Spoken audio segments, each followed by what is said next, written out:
안녕하세요.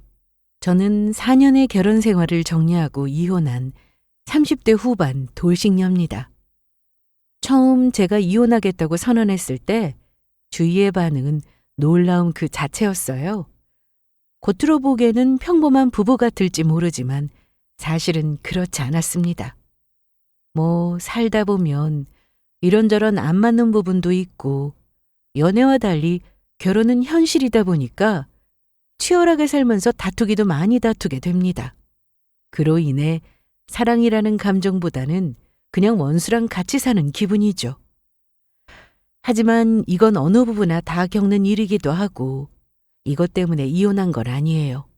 그 계기가 된 건 바로 제 엄마 환갑날에 벌어진 한 사건 때문이었습니다. 엄마 환갑은 저한테 정말 큰 의미가 있었어요.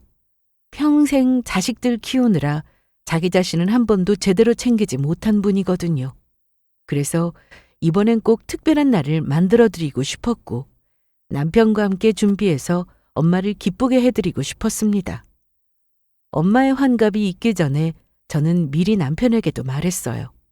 이번에 엄마 환갑이신데 가족끼리 모여서 축하할 거고 그때 작은 선물이라도 꼭 챙기자고.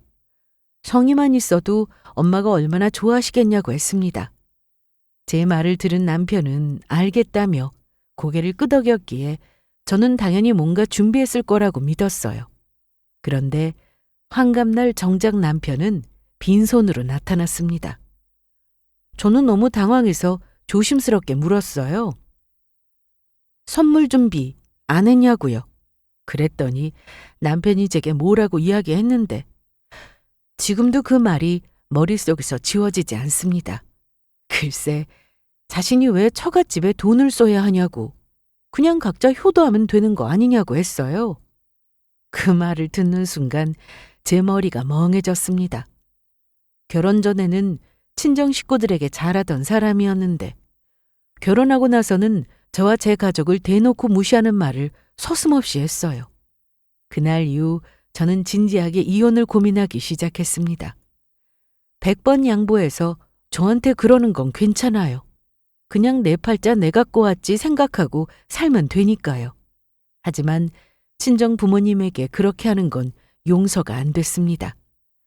그래서 이혼을 결심했고 이왕 이혼하기로 마음먹은 거 제대로 갚아주고 싶더라고요. 저희 부부는 각자 번 돈은 각자 관리하는 원칙으로 살아왔는데 남편은 제가 따로 고액의 부업 수입이 있다는 사실을 전혀 모르고 있었어요. 결국 저는 엄마께 평생 드리지 못했던 큰 선물을 준비하면서 남편에게 마지막 사이다를 날릴 계획을 세우게 됩니다. 오늘 제 이야기를 들으신다면 아마 많은 분들이 저와 같은 분노를 느끼시다가도 마지막엔 속이 뻥 뚫리실 거예요.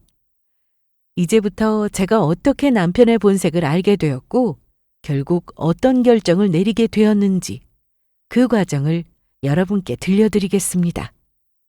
저는 지인의 소개로 남편을 알게 되었습니다. 첫 만남에서 본 남편은 굉장히 말수가 적었어요. 보통 소개팅 자리에서 할 말이 없어도 쥐어짜내어 이야기하잖아요. 관심이 없어도 예의상 이런저런 질문도 건네고요. 제 입으로 이런 말하기 조금 그렇지만 제가 그렇게 인기 없는 외모는 아니거든요. 보통 소개팅 나가면 상대방이 저를 마음에 들어서 좋아했습니다. 문제는 제가 마음에 안 들어서 이어지지 않았죠.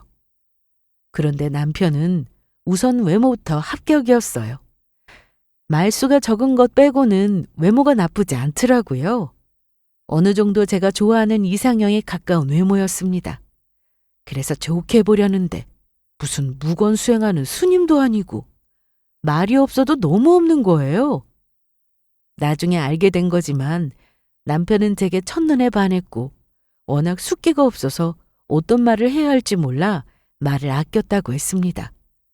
저랑 잘해보고 싶은데 괜히 입방적 잘못 떨어서 잘 안 되게 되면 안 되니까. 남편 딴에는 말을 아끼고 괜한 실수를 줄이자라는 전략으로 접근했대요. 말을 안 하면 신비주의처럼 느껴지기도 하고 너무 좋아하는 티 내면 안 될 것 같아서 나름대로 자정한 거라고 했습니다. 제가 너무 마음에 들어서 너무 긴장했다 보니까 무슨 말을 해야 하나 그런 사고 자체도 불가능했대요. 그 말을 듣고 조금 웃겼지만 아무튼 남편 딴에는 잘해보려고 한 노력이었대요. 제 속은 터지기 일보 직전이었지만요. 그래서 결국은 제가 먼저 말을 걸어야 했습니다. 질문도 남편보다 훨씬 많이 했고요. 나중에는 뭐 내가 이 사람을 인터뷰하러 온 건가 하는 착각이 들 정도였어요. 보통 이런 경우면 속으로 이 사람 뭐야 하는 생각도 들기 마련입니다. 바쁜 시간 내서 왔구먼 지금 뭐 하자는 건가 어이없죠. 또 한편으로는 내가 마음에 안 드나 하는 생각으로 자존심이 상하기도 하고요. 그런데 이상하게도 남편의 이런 전략이 통했습니다. 늘 소개팅남에게 좋은 평가를 받던 저였는데 전혀 예상치도 못한 인간을 만났으니 얼마나 적응이 안 되든지 이 인간 뭐지? 내가 그렇게 별로인가? 하는 생각과 함께 이상한 오기가 발동했습니다. 내가 그렇게 별로는 아닌데 이런 반응을 보이는 게 납득되지 않았거든요. 그래서 제가 더 적극적으로 행동했던 것 같아요.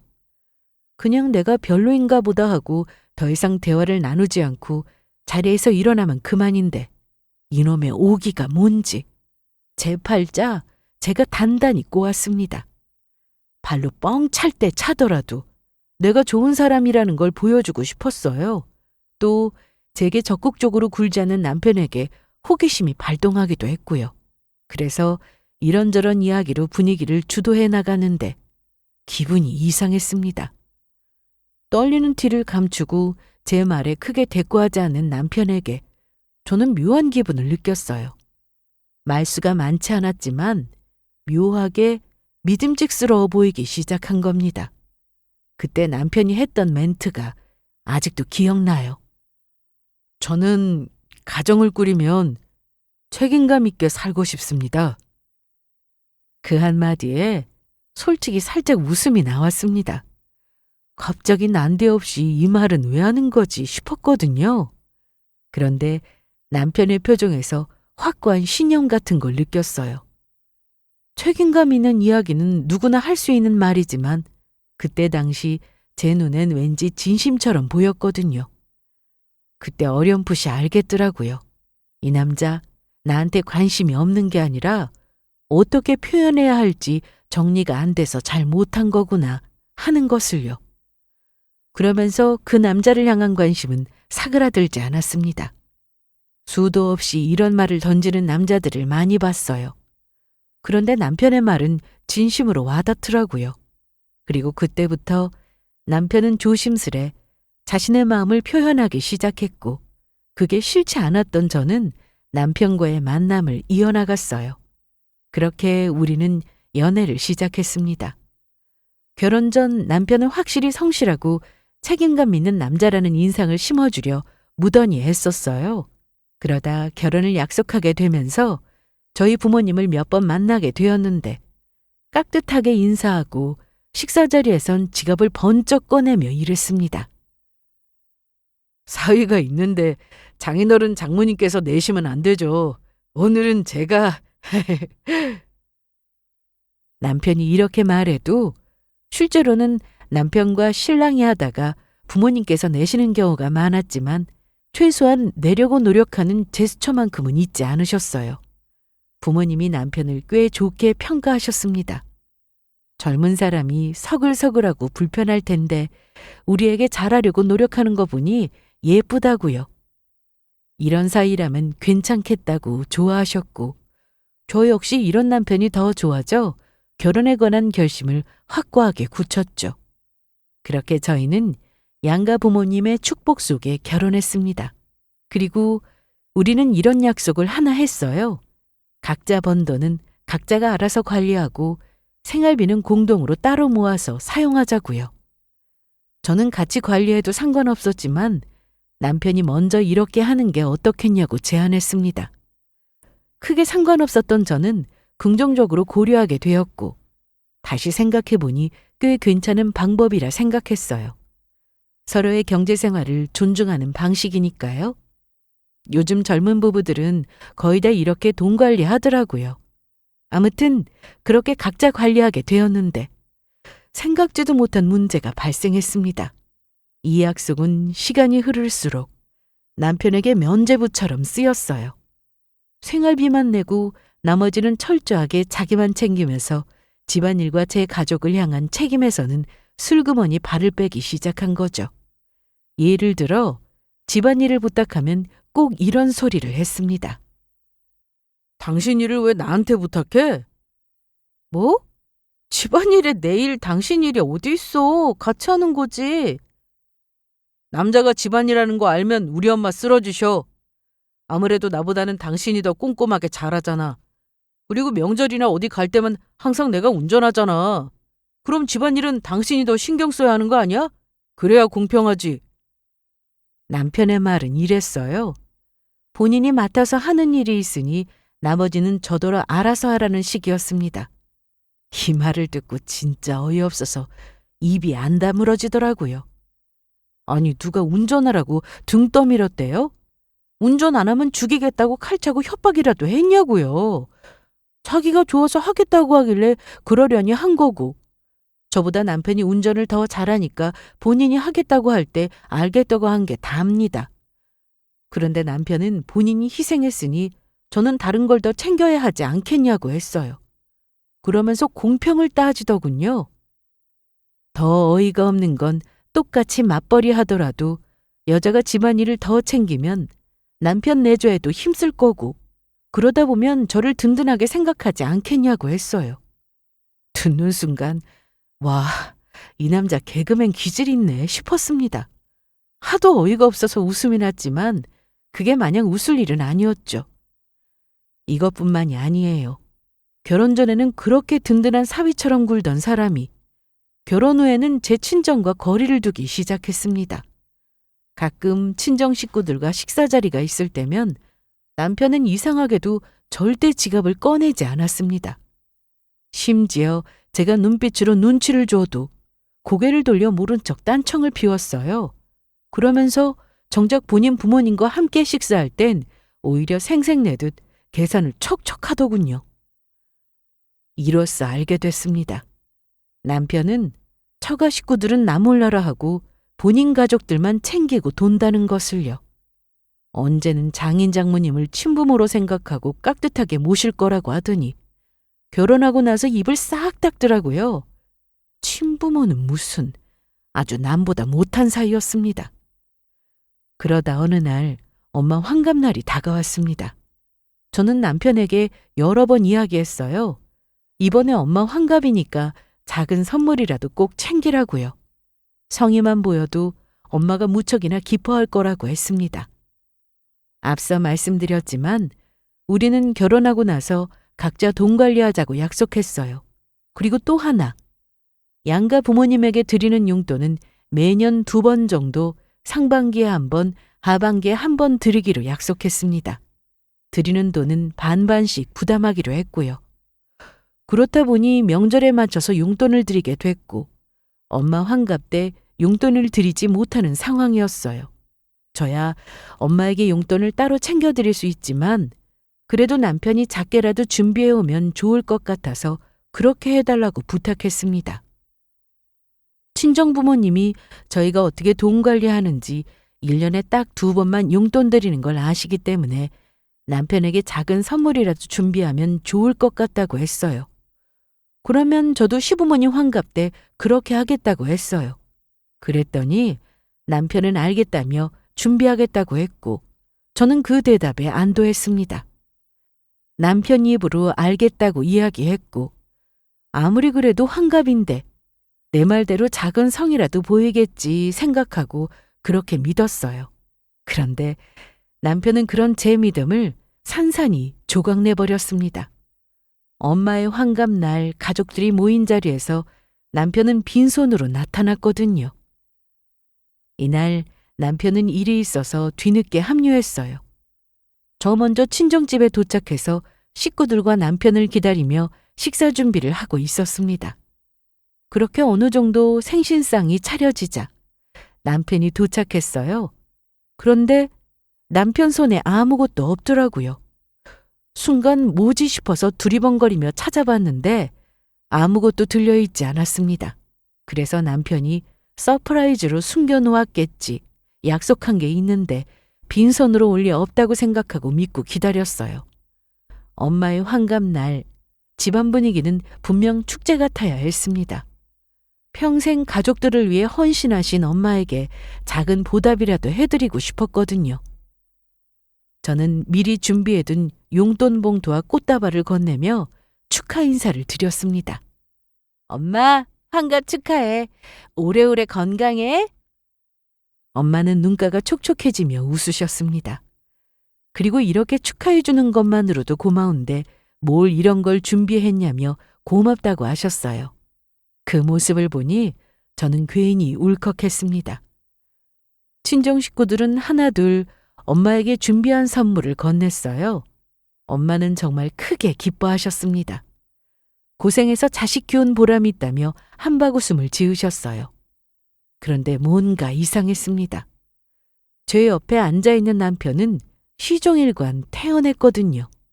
다들 진심으로 엄마의 생신을 축하하고 있는데 남편은 마치 자신의 친구 생일 파티라도 되는 양 접시에 고기를 잔뜩 담더니 먹기 바빴어요. 저는 속으로 이 인간이 왜 선물은 안 내놓고 먹기만 하는 거야 생각했습니다. 마음은 귀청 떨어지게 먹으러 왔냐고 빨리 준비한 선물이나 내놓으라고 귀 찢어지게 소리치고 싶었지만 분위기상 그럴 수가 없어서 조심스레 물었어요. 친정 식구들 귀에 안 들리도록 아주 조용히 복화술로 남편에게 뭐 하고 있냐고 어서 준비한 선물 꺼내라고 했습니다. 그러자 남편은 너무나 당당한 얼굴로 식사를 이어가며 이렇게 말했어요. 먹으러 왔어? 빨리 선물 꺼내. 선물 안 가지고 왔는데? 뭐? 그게 무슨 말이야? 준비한다며? 당신이 준비했으면 됐지 뭘. 원래 부부는 일심동체 아니겠어? 그러고서 계속해서 앞에 있는 음식을 흡입했어요. 뱃속에 무슨 거지가 들었나. 얄미운 주둥이로 고기며 모으며 잘도 채워 넣었습니다. 그 꼴을 보고 있자니 진짜 우라같이 밀었지만 다른 가족들에게 티낼 수 없어서 애써 표정 관리하며 참아야 했어요. 속에서는 아주 천불이 났습니다. 남편의 어이없는 답변에 귀가 의심스러워서 순간 젓가락을 떨어뜨릴 뻔했지만 집에 가서 두고 보자라는 마음으로 진짜 겨우 참았어요. 그렇게 식사가 마무리되고 남편이 잠깐 화장실에 가길래 저는 다른 식구가 볼세라 주변을 살피며 황급히 따라 들어갔습니다. 남편은 제가 화장실에 따라 들어오니 눈이 동그래져서는 당황한 얼굴로 뭐 하는 거냐고 했어요. 뭐야, 여기까지 왜 따라와? 식구들 오해하겠다. 저는 밖에 있는 식구들이 들을세라 손으로 입을 가리며 쉿! 이라고 말했고 작은 목소리로 그러나 단호하게 말했어요. 선물 준비한다고 했으면 해야지. 왜 남자가 한 입으로 두 말하냐. 그럴 거면 뭐하러 알겠다고 한 거냐고 했습니다. 그랬더니 뭐라고 한 줄 아세요? 잠깐 헛기침 한 번 하더니 곧 태어난 얼굴로 이렇게 말했습니다. 아, 그거 생각해 봤는데 내가 너희 집에 왜 돈을 써야 해? 매년 2번씩 용돈 챙겨드리면 됐지 선물은 무슨 선물이야? 뭐라고? 그러지 말고 이참에 효도도 각자 알아서 하는 게 어때? 요즘 그렇게 하는 사람들 많던데. 저는 또다시 귀를 의심했으나 남편은 미간 하나 찌푸리지 않고 이렇게 덧붙였어요. 어차피 각자 돈 관리하고 있으니까 그냥 편하게 부모님 효도로 각자 셀프로 알아서 하자고요. 그 말을 듣는 순간 제 속에서 또 한 번 불길이 치솟았습니다. 그러고는 진짜 이렇게 안 봤는데 뻔뻔한 인간이라고 생각됐고 다른 사람도 아닌 장모님의 환갑인데 이렇게 무례하게 굴 수 있을까 싶어서 화가 제대로 났어요. 하지만 참아야 했습니다. 오늘은 엄마의 환갑날이었으니까요. 괜히 큰 소리 내서 엄마 마음에 생채기를 내고 싶지 않았습니다. 그래서 저는 이를 악물며 말했어요. 사람들도 있고 하니까 집에 가서 다시 이야기하자고요. 남편은 어깨를 으쓱하며 마치 자기가 대단히 합리적인 사람이라도 되는 듯 행동했고, 저는 남편을 노려보다가 식구들 몰래 화장실을 나갔습니다. 그리고 속으로 생각했죠. 이 인간이랑 과연 끝까지 갈 수 있을까 하는 의문이 들었습니다. 공든탑이 한순간에 무너지듯 남편에게 크게 실망했고, 그 행동과 말로 인해 신뢰와 사랑이 균열이 생기기 시작했어요. 엄마 환갑자리를 마치고 집에 돌아오는 길, 차 안은 싸늘한 냉장고 같았습니다. 저는 일부러 아무 말도 하지 않았어요. 지금 이야기하면 운전대 잡은 채 싸움이 날 것 같았거든요. 남편은 운전대 잡고 저는 남편의 머리채를 잡고요. 그렇게 되면 누구 하나 죽어야 끝나지 싶어서 집에 가서 끝을 볼 마음이었습니다. 그렇게 속으로 잔뜩 벼르고 있는데 남편은 그런 제 심리를 아는지 모르는지 흥얼흥얼 콧노래를 부르며 운전했어요. 눈치가 없는 게 아니라 일부러 제 속을 뒤집으려는 듯 했습니다. 그렇지 않고서야 저렇게 행동할 수 없다고 생각했어요. 남편이 저를 모르는 것도 아니고 제 눈빛, 말투에서 얼마나 화가 났을지 짐작할 수 있잖아요. 남편이라면 분명 그러고도 남을 사람입니다. 그런데도 저렇게 군다는 건 일부러 저를 약올리기 위한 도발이었죠. 저 인간 오늘 뭘 잘했다고 저렇게 신나게 노래까지 부르나. 그 모습이 더 얄미워서 속이 부글부글 끓었습니다. 집에 도착하자마자 저는 신발도 벗기 전에 벼르고 있던 말을 꺼냈습니다. 그때부터 본격적인 라운드가 시작되었죠. 아까 화장실에서 그 말 뭐야? 뭐? 각자 알아서 효도하자고? 그게 오늘 나한테 할 소리니? 아니, 네 입으로 선물 준비하겠다며. 알겠다며. 그럼 약속한 대로 준비해 와야지. 빈손으로 터덜터덜 오는 건 뭐야? 준비를 안 했으면 미안해하는 눈치라도 보던가. 뭐가 그렇게 당당해? 집에 들어와서 벼르고 별렀던 말이 폭포수처럼 쏟아져 나왔어요. 남편은 의아한 얼굴로 저를 쳐다보더니 오히려 대수롭지 않게 말했습니다. 저는 그게 더 기분 나쁘더라고요. 마치 별일 아닌데 저만 예민하게 굴면서 방방 뛰는 것처럼 만들었습니다. 뭐야, 뭘 그렇게 심각하게 생각해? 아니, 그 말이 이렇게까지 화낼 일인가? 그냥 각자 자기 부모 챙기자는 거잖아. 솔직히 말해서 우리 부모님도 아닌데 왜 내가 너희 집까지 챙겨야 하는데? 뭐? 저는 참았던 분노가 터져나왔습니다. 이 인간 입을 열 때마다 저의 분노는 하늘에 닿을 만큼 상승됐어요. 뻔뻔하면 눈치라도 있든가.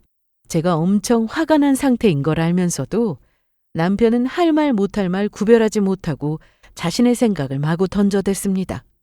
그래서 저는 폭발하고 말았어요. 당신 바보야? 내가 왜 이렇게 화가 났는지 정말 몰라? 선물 준비하기 싫으면 처음부터 싫다고 하던가. 알겠다고 한 다음에 생각이 달라진 건 좋아. 그럼 적어도 미리 언질은 해줬어야 할 거 아니야. 당신이 작게라도 엄마 선물 준비하기를 바랬지만 강요할 생각은 없었어. 싫다고 하면 서운하겠지만 알겠다고 넘겼을 거야.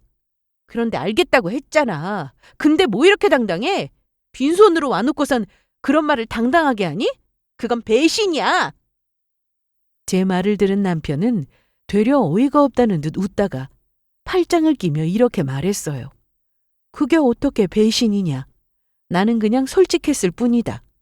거짓말하고 둘러대는 것보다 솔직하게 이야기하는 게 좋은 거 아니냐고 했습니다.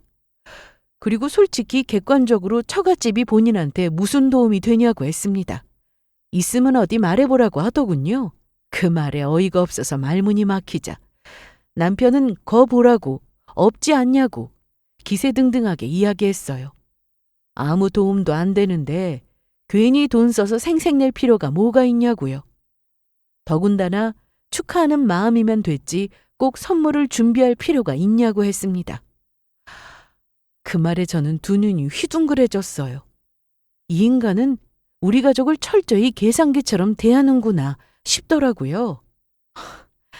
한순간 결혼 생활 내내 느꼈던 서운함이 파도처럼 밀려왔습니다. 우리 부모님이 당신한테 해준 게 없다고? 우리 집에서 밥상 차려줄 때마다 얻어먹은 건 뭔데?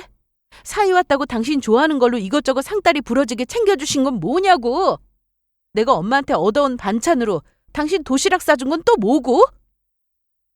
우리 부모님이 돈으로 보태주신 건 없어도 다른 방법으로 남편을 돕고자 하셨어요. 꼭 돈이어야지 도움받은 건 아니잖아요? 돈이 아닌 건 도움 따위로 생각하지 않는 남편에게 너무도 서운해서 그동안 우리 부모님이 너한테 해주신 게 정말 아무것도 없다고 생각하냐고 물었습니다.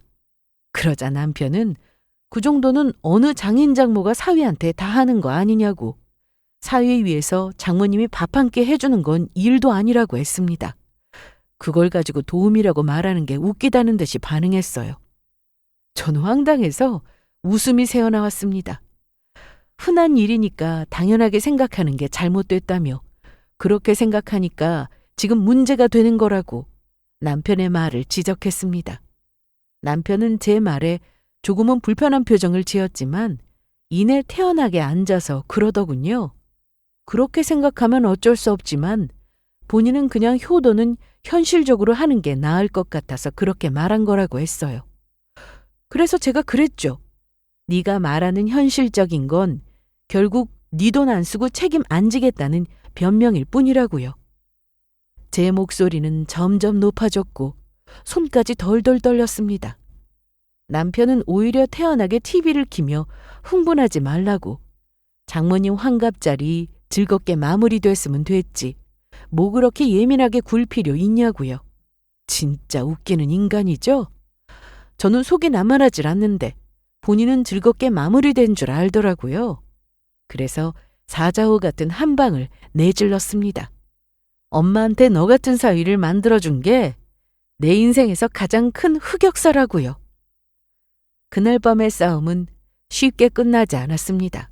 저는 한마디라도 더 내뱉어야 속이 풀릴 것 같았고 남편은 끝까지 자기 논리가 맞다며 버텼어요. 서로의 목소리가 점점 높아졌고 결국 새벽까지 대화는 싸움으로만 이어졌습니다. 이쯤 되니 이 인간은 죽어도 인정하지 않을 거라는 걸 깨달았어요. 계속해서 자신의 말이 맞다고 죽어도 뭘 잘못했는지 생각하고 인정하지 않으려 하겠죠. 변하는 것도 결코 없을 거고요. 결혼 전 보여줬던 책임감 있는 남자라는 모습은 가면이었고 지금 제 앞에 있는 사람은 철저히 자기만 아는 인간이었습니다. 그날 이후 제 마음속에 있던 균열은 더 이상 덮을 수 없는 금이 되어버렸고 제 마음속엔 점점 더 선명하게 이혼이라는 두 글자가 자리 잡기 시작했어요. 뭐 갱생의 여지가 보이면 어떻게든 가르칠 텐데 이놈의 인간은 포기해야 할 수준이었습니다. 엄마 환갑날의 사건은 단순히 하루짜리 해프닝이 아니었습니다. 그날 남편이 했던 말은 사실 이전부터 조금씩 드러나던 그의 본심을 아주 적나라하게 보여준 것뿐이었죠. 각자 효도하자는 말은 그냥 효도만의 문제가 아니라 남편 인생 전체를 관통하는 철학 같았습니다. 다만 그 철학이란 게 누가 들어도 어이없을 만큼 자기중심적이었을 뿐이죠. 여태 같이 챙기다가 선물 문제로 각자 알아서 하자는 게 맞는 말인가요? 그깟 선물이 돈 몇 푼 한다고요. 그런 거 보면 우리 부모님한테 돈 몇 푼 쓰는 게 지지리도 싫었나 봅니다.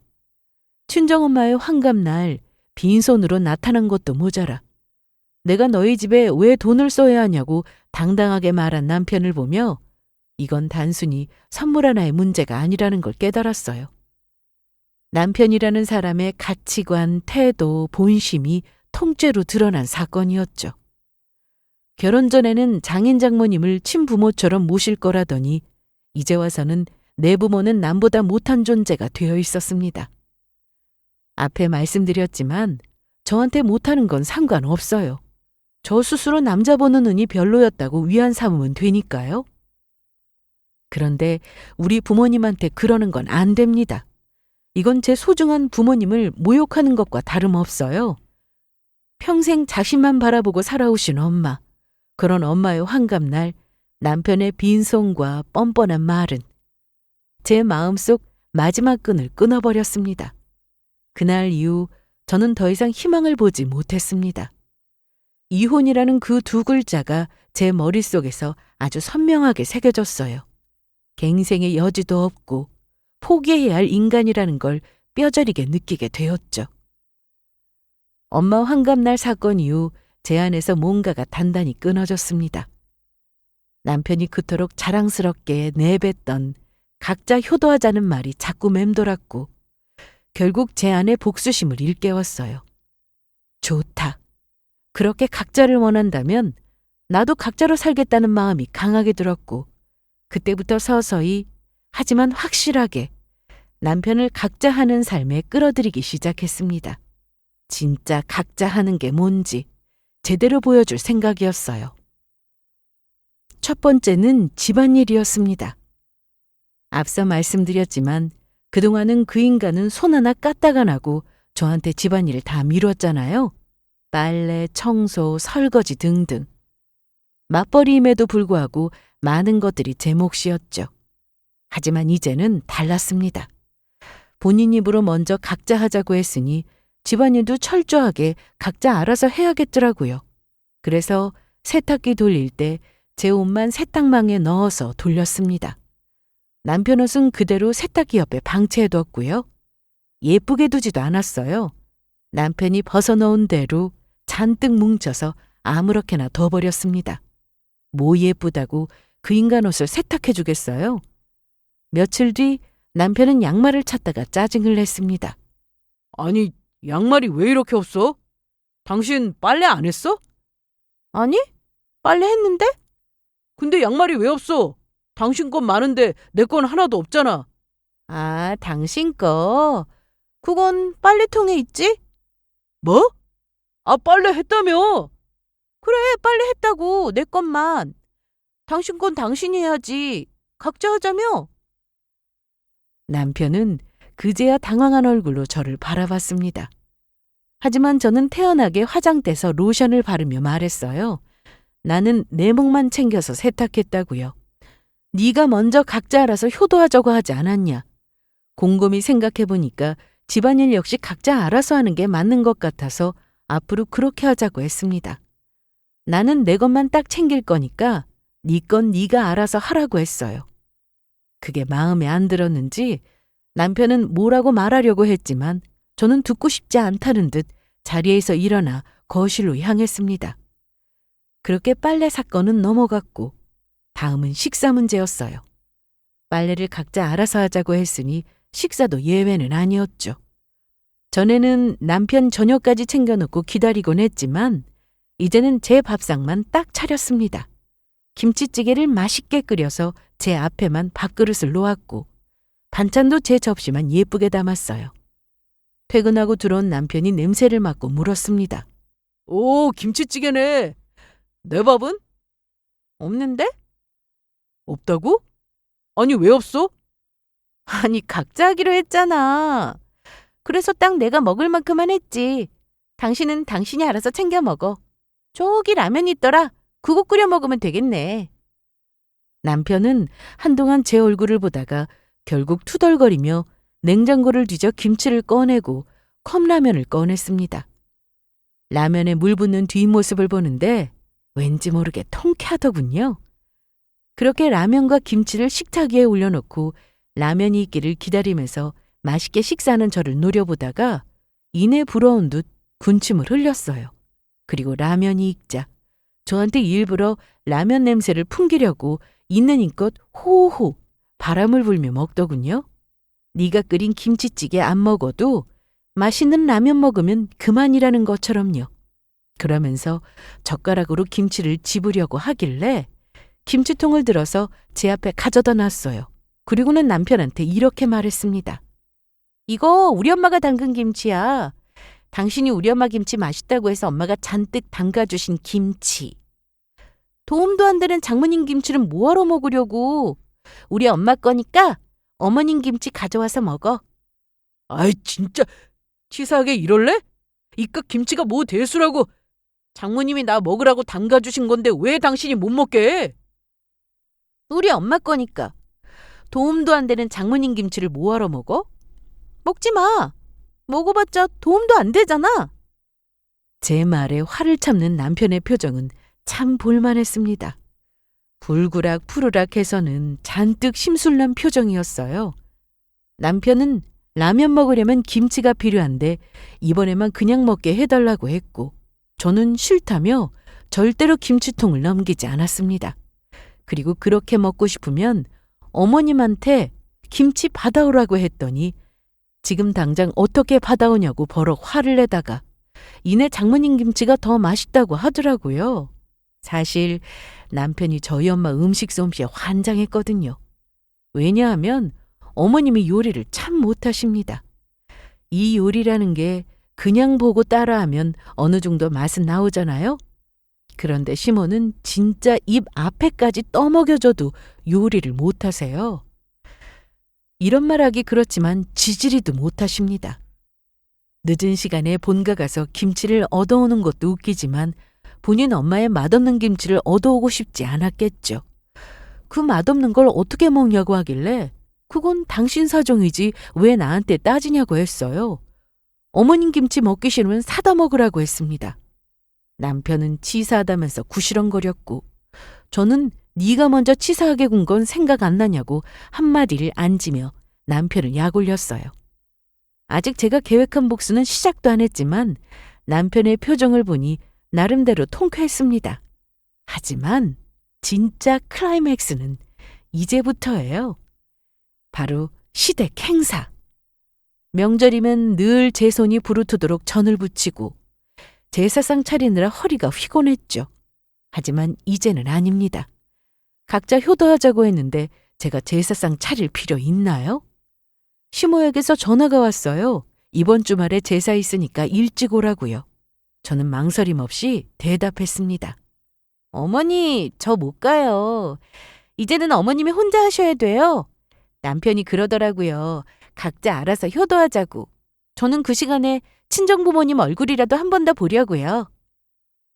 순간 전화기 너머로 정적이 흐르더니 이내 시모의 목소리가 높아졌어요. 아니 그게 무슨 말이야? 각자 효도하자는 게 뭐냐고 따지셨고 저는 태평하게 이야기했습니다. 들으신 말씀 그대로예요. 남편이 각자 효도하면 된다고 했거든요. 저는 그래도 양가 부모님께 서로 최선을 다하는 게 좋지 않냐고 했는데 남편이 하도 그렇게 하자고 해서 알겠다고 했어요. 남편 뜻을 존중하려고요. 전화를 끊고 나오자 남편은 얼굴이 벌개져 있었습니다. 저를 보며 시어머니한테 그게 무슨 짓이냐면서 뭐라고 했지만 저는 아무렇지 않게 각자 효도하자고 하지 않았냐고. 그래서 나는 내 부모님 챙기는 거라고 했어요. 그랬더니 말문이 막혀서 씩씩대기만 했습니다. 그 모습이 어찌나 웃기던지 제 속이 다 시원해졌어요. 그 뒤로도 저는 생활 전반에서 철저하게 각자주의를 실천했습니다. 남편과 각방을 쓰는 건 물론 휴지나 세제를 사도 제 방에만 두었고 남편이 휴지 없냐고 물으면 저는 제 가방에서 두루마리를 꺼내며 대답했습니다.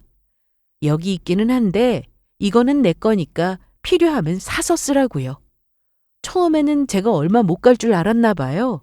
얼마 못 가서 그만할 줄 알았는데 점점 약이 오르니까 남편의 얼굴은 굳어져만 갔습니다. 이때 저는 이혼 생각이 더욱 확고해졌고 엄마에게 모든 걸 털어놓았어요.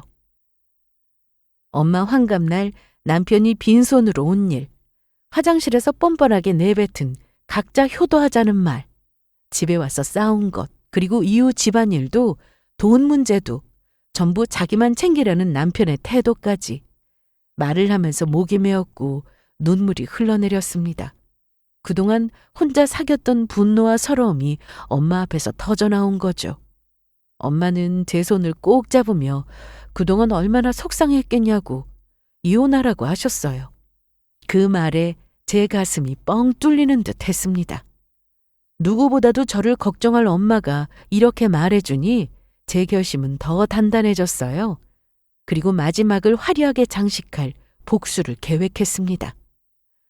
저는 남편 몰래 부업을 해왔습니다. 남편은 제가 그냥 회사 월급으로만 사는 줄 알았지만 사실 저는 온라인 강의와 프리랜서 일로 꽤 큰 수입을 올리고 있었어요. 그 돈은 한 푼도 안 쓰고 모아두었죠. 남편이 항상 각자 벌어서 각자 관리하자고 했으니 저는 그 약속을 충실히 지켰던 거죠. 다만 그 결과가 이렇게 큰 반전이 될 줄은 남편은 꿈에도 몰랐을 겁니다. 저는 모아둔 돈으로 결국 엄마 집을 사들였어요. 평생 전세와 월세를 전전하며 사셨던 엄마에게 이제는 편안히 지낼 보금자리를 드리고 싶었거든요. 계약서를 쓰던 날 엄마는 눈물이 그렁그렁해져서 제 손을 잡으셨습니다. 늙음하게 우리 딸에게 이런 집을 다 선물로 받을 줄 몰랐다고 최고의 선물이라며 좋아하셨어요. 그 순간만큼은 세상에서 제일 뿌듯했습니다. 그리고 동시에 남편 얼굴을 떠올리니 웃음이 났습니다. 새 집으로 엄마를 이사시키던 날 남편은 전혀 모르고 있었습니다. 짐을 옮기는 차를 보고 황급히 물었죠. 그래서 저는 엄마가 지낼 집을 샀다고 했어요. 그랬더니 눈이 동그래지더니 집을 누가 샀냐? 진짜 저더러 산 거냐고 묻길래 그렇다고 했습니다. 그랬더니 무슨 돈이 있어서 산 거냐고 충격과 분노가 섞인 표정으로 물었어요. 저는 차분히 대답했습니다. 내가 부업해서 모아둔 돈이 있어. 당신은 몰랐지? 당신이 각자 모으자며. 그래서 난 내 돈 따로 모았거든. 남편은 눈이 뒤집혀서 소리쳤습니다. 어떻게 말도 안 하고 그렇게 몰래 부업해서 돈을 모았냐고. 아무리 각자 모으자고 했다고 해도 그렇지. 그 돈으로 장모님 집을 왜 사주냐고 했습니다. 각자 모아도 부부니까 자신의 지분도 있는 거라고 했어요. 본인의 권리를 운운하길래 저는 단호히 잘라 말했고 남편은 얼굴이 벌개져서 바닥을 발로 구르며 절규했습니다. 없어. 애초에 각자 관리하자고 한 게 누군데. 내 돈은 내 마음대로 쓰는 거지. 당신은 당신 부모님 챙기면 되고 나는 내 부모님 챙기면 되는 거 아니야? 각자 효도하자며. 아이, 그래도 이건 아니지. 말이 돼? 나는 당신이 돈 그렇게 버는지도 몰랐는데 뒤통수 친 거잖아. 뒤통수? 웃기지 마. 난 약속 지킨 거야. 당신이 원해서 각자 모은 거라고. 다만 당신은 흥청망청 쓰고 나는 계획적으로 모았을 뿐이지. 남편은 결국 손으로 머리를 쥐어뜯으며 주저앉아 소리쳤습니다. 이건 불공평하다고 고래고래 소리 질렀어요. 무슨 어린아들이 장난감 안 사준다고 땡깡 쓰는 것 같았어요. 저는 그런 남편을 보며 냉정하게 웃으며 말했습니다. 그런다고 해결되는 게 아니지. 당신이 결혼하고 나서 단 한 번이라도 우리 가족 챙긴 적 있어? 집안일 나눈 적 있어? 오히려 내 몫만 늘려놓고 나한테 기생하듯 살았던 게 누군데. 이제 와서 권리 타령이니. 참 가소롭다. 됐고 저기 이혼장 뒀으니까 여기까지만 하자. 이혼이라는 말에 남편은 발광을 하며 저를 붙잡았습니다. 제발 다시 생각하라고. 지금이라도 늦지 않았다고요. 그 집 장모님이 들어가시기 전에 빼앗으면 된다면서 그만하고 본인과 화해하자고 했습니다. 그 집으로 이사하면 앞으로 집안일 저한테 다 안 미루고 잘하겠다고 했어요. 또 처갓집에 드리는 용돈도 1년에 2번에서 3번으로 늘리겠다고 했습니다. 참 기도 안 차죠? 그렇게 말하면 제가 흔들릴 줄 알았나 봐요. 저는 그 손을 뿌리치며 마지막으로 말했습니다. 너 미쳤니? 내가 너랑 계속 살게? 이미 다 끝난 일이야. 엄마 집은 이미 내 이름으로 계약 끝났고 너랑 나는 예정대로 이혼할 거야. 너 그렇게 각자 알아서 하자고 늘 노래 불렀잖아. 그러니까 우리 인생도 이제부터 진짜 각자 살자고. 말에는 힘이 있는 법입니다. 그토록 말하던 각자가 정말 부메랑이 되어 남편에게 돌아온 순간이었어요. 남편은 그제야 울부짖으며 바닥에 무릎을 꿇었습니다. 그 모습을 보니 속이 뻥 뚫려서 웃음이 나왔어요. 남편은 울고불고 제 바짓가랑이를 붙잡고 늘어졌지만 저는 그런 남편의 손을 매정하게 뿌리치고 여유롭게 웃어 보였습니다. 네가 그토록 원하던 각자의 삶을 살자. 나는 이제 내 갈 길을 간다라는 듯이요. 그날 이후 저는 이혼 절차를 밟았습니다. 남편은 끝까지 이건 아니다. 다시 생각해보라고 매달렸지만 이미 제 마음은 단단해졌어요. 꿀맛 같은 자유를 포기할 수는 없죠. 엄마는 새집에서 환하게 웃으셨고 저는 그 웃음을 보며 마음 깊숙이 안도했습니다. 그리고 엄마와 함께 새 보금자리에서 제 자리를 찾았어요. 남편의 절규가 귓가에 맴돌았지만 그건 제게 더 이상 아무 의미가 없는 잡음이었습니다. 저는 이제 제 인생의 새로운 장을 열었습니다. 남편이 남긴 건 상처였지만 그 상처 위에 저는 단단한 삶을 세우게 되었죠. 그렇게 저는 본인과 본인의 가족밖에 모르는 이기적인 남편과의 결혼 생활을 정리했습니다. 정리하는 과정에서 구질구질하게 매달리는 남편 때문에 골머리를 앓았지만 어쨌거나 깔끔하게 마무리 지었습니다. 결혼 전에는 든든하고 책임감 있는 척했지만 결국 결혼 후엔 자기밖에 모르는 사람이라는 게 드러났어요. 그가 그렇게 외치던 각자라는 말은 결국 부메랑이 되어 자기 목을 친 셈입니다. 저는 제 힘으로 엄마에게 집을 선물했고 남편은 그 순간 발광하며 절규하다 결국 무너져 내렸어요. 아마 땅을 치며 후회했을 겁니다. 어쩌면 아직도 그 후회 속에서 살고 있겠죠? 저는 남편의 그런 모습을 보면서 깨달았습니다.